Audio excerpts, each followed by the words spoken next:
14 सोनावारी, 15 बांडीपुरा और 16 गुरेज, उसमें 1 अक्टूबर को पोल डे जो है वो फिक्स किया गया है। तो यहाँ पर जो 3 असेंबली सेगमेंट्स हैं उसमें हमारे टोटल 312 पोलिंग स्टेशंस हैं, 220 जो हमारी पोलिंग लोकेशंस हैं। तो हमने पूरी तरह से कोशिश की है कि जितनी भी पोलिंग लोकेशंस हैं इनमें जो एश्योर्ड मिनिमम फैसिलिटीज़ है उसका पूरी तरह से ध्यान रखा गया और वो सारी पोलिंग लोकेशंस पर एश्योर्ड मिनिमम फैसिलिटीज़ अवेलेबल हैं, ताकि जो पोलिंग स्टाफ है या जो इलेक्टर्स हैं उनको किसी किस्म की कोई दिक्कत ना हो। पोलिंग स्टाफ को पूरी तरफ से हमने ट्रेन किया हुआ है, उनकी रैंडमाइजेशन मुकम्मल हो चुकी है। तो गुरेज असेंबली सेगमेंट के लिए P-3 पर जो इंडक्शन होती है वो कल हमने यहाँ से पोलिंग पार्टीज को फ्लैग ऑफ किया, तो वो 29 तारीख तक वहीं रहेंगे। कल उनकी भी इंडक्शन हो जाएगी जो उनके रेस्पेक्टिव पोलिंग स्टेशंस है। तो बाकी जो यहाँ पर 2 पोलिंग असेंबली कॉन्स्टिट्यूएंसीज हैं उनमें कल जो है इंडक्शन हो जाएगी। इस पूरे अमल को मॉनिटर करने के लिए या जो डिप्लॉयमेंट या मॉडल कोड ऑफ कंडक्ट या जो लॉ एंड ऑर्डर सिचुएशन को मॉनिटर करने के लिए या किसी भी अनटूवर्ड सिचुएशन को मॉनिटर करने के लिए हमने 82 सेक्टर मैजिस्ट्रेट्स को अपॉइंट किया हुआ है, जो पूरे डिस्ट्रिक्ट में तीनों असेंबली सेगमेंट्स में इसको मॉनिटर करेंगे, लॉ एंड ऑर्डर सिचुएशन को भी मॉनिटर करेंगे और ये भी देखेंगे कहीं कहीं पोल रिलेटेड वायलेंस तो नहीं हो रही है या किसी किस्म की कोई इंटिमिडेशन तो नहीं हो रही है। इसके अलावा हर एक पोलिंग स्टेशन पर वेबकास्टिंग का इंतजाम किया गया है, जो यहाँ पर भी और ECI हेडक्वार्टर में भी उसको लाइव देखा जाएगा, ताकि ये इंश्योर किया जाए कि किसी किस्म की कोई पोल रिलेटेड इंटिमिडेशन या कोई अनफेयर प्रैक्टिस तो नहीं हो रही है। तो इसके अलावा जितने भी हमारा पोलिंग स्टाफ है उसको अपनी लोकेशंस पर पहुंचाने के लिए हमने ट्रांसपोर्ट और लॉजिंग बोर्डिंग का खातिर खा इंतज़ाम किया है। और जो इलेक्टर्स यहाँ पर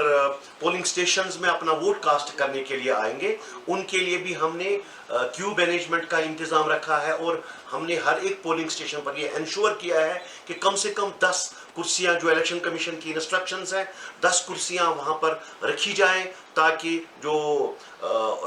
बुजुर्ग लोग हैं या लेडीज हैं उनको वहां पर खड़ा नहीं रहना पड़े, उनके लिए सहूलियत हो। इसके अलावा जो हमारे पर्सन्स विद डिसेबिलिटीज हैं और जो लेडीज हैं उनकी मैनेजमेंट के लिए हमने हर एक कॉन्स्टिट्यूएंसी में पिंक पोलिंग स्टेशंस को डिजिग्नेट किया है और रेड पोलिंग स्टेशंस को डिजिग्नेट किया है। पिंक पोलिंग स्टेशंस वो पोलिंग स्टेशंस हैं जहां पर पूरा मैनेजमेंट जो है वो लेडीज करेंगी, all women managed polling stations. वहां पर सिक्योरिटी भी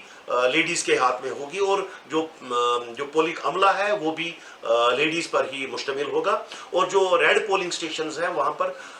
जो पर्सन्स विद डिसेबिलिटीज हैं वही उसको मैनेज करेंगे, लेकिन सिक्योरिटी का अमला डिसेबिलिटी वाला नहीं होगा, बल्कि सिक्योरिटी अमला जो नॉर्मल जो पुलिस या CAPF के पर्सनल है वो वहां पर उसको मैनेज करेंगे। इसके अलावा जो फ्लाइंग स्क्वाड्स और जो स्टैटिक सर्वेलेंस टीम्स हैं वो रेगुलरली फील्ड में मॉनिटर कर रहे हैं कि कोई अनफेयर प्रैक्टिस तो नहीं हो रही है या जो इन इलेक्टर्स को इंटिमिडेट करने के लिए कोई ऐसी प्रैक्टिस तो नहीं हो रही है जो इसमें जो इस पोल एथिक्स के खिलाफ वर्जी हो। हमने यहाँ पर इंश्योर आज ये ऑर्डर भी इशू किया है कि आज 6 बजे के बाद कोई भी कैंपेनिंग नहीं होगी और वो अशखास जो इस कॉन्स्टिट्यूएंसी के वोटर्स नहीं हैं उनको भी इस कॉन्स्टिट्यूएंसी में नहीं रहना है, एक्सेप्टिंग दोज जो पोल रिलेटेड एक्टिविटी में हों। उनके बाद बगैर जो भी पॉलिटिकल पर्सनैलिटीज हैं या जो कैंपेनिंग के लिए स्टार कैंपेनर्स आए हैं उनको भी आज 29 तारीख को 6 बजे से पहले इस कॉन्स्टिट्यूएंसी से निकल जाना है। हमारी जो ये हमने इंतजाम किए, हम इंश्योर करेंगे कि फ्री एंड फेयर पोल हो और किसी किस्म की ऐसी कोई शिकायत ना आए जिससे पॉलिटिकल पार्टीज या कैंडिडेट्स को ये कहने का मौका मिले कि किसी को कोई फेवर किया जा रहा है या किसी को दबाया जा रहा है। हम इंश्योर करेंगे कि फ्री एंड फेयर पोल्स हो और जो इलेक्टर्स हैं उनको एक पूरी तरह से इस खतरे से या कोई धमकी से बिला वो खाली ऐसा कोई माहौल ना हो जिससे उनको किसी किस्म का कोई दबाव हो, दबाव से पूरी तरह से मुबर्रा हूँ वो। इसके अलावा अगर किसी भी किस्म का कोई भी ऐसा एपिसोड हुआ तो उसके लिए हमने पहले ही यहाँ पर टीम्स ये कॉन्स्टिट्यूट की हुई हैं जो इमीडिएटली उस पर एक्शन लेंगी। और मुझे उम्मीद है कि पिछली बार जो पार्लियामेंट्री इलेक्शन में हमारा जो पोल परसेंटेज था वो लगभग 62% के आसपास था, तो इस बार हमें उम्मीद है कि ये 75% को क्रॉस करेगा। सर, इलेक्शन खत्म होने के बाद जो ईवीएम्स हैं उनको स्ट्रांग रूम तक पहुंचाने के लिए क्या कुछ प्लान बनाया गया सर? हमने यहाँ पर जो DCRC जिसको हम कहते हैं, जहाँ पर हम डिस्पैच करेंगे पोलिंग पार्टीज को और वहीं पर हम फिर पोलिंग पार्टीज का जो सामान है ईवीएम्स है वो रिसीव करेंगे। लेकिन जो हमारा स्ट्रांग रूम है वो डिग्री कॉलेज में रहेगा, तो यहाँ से हम उसी दिन एक्सेप्टिंग गुरेज 2 असेंबली कॉन्स्टिट्यूएंसीज के जो ईवीएम्स है, पोल्ड ईवीएम्स हैं, वो उसी दिन रात के वक्त उस स्ट्रांग रूम में शिफ्ट की जाएंगी। और जो गुरेज असेंबली सेगमेंट है वहां पर हमने एक इंटरमीडिएरी स्ट्रांग रूम बनाया हुआ है, उसको डिजिग्नेट किया है, तो वो दूसरे दिन पुलिस एस्कॉर्ट में वहां से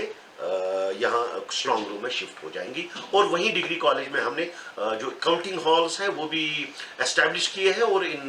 जो पोल्ड ईवीएम्स है इनमें जो काउंटिंग है वो प्रोसेस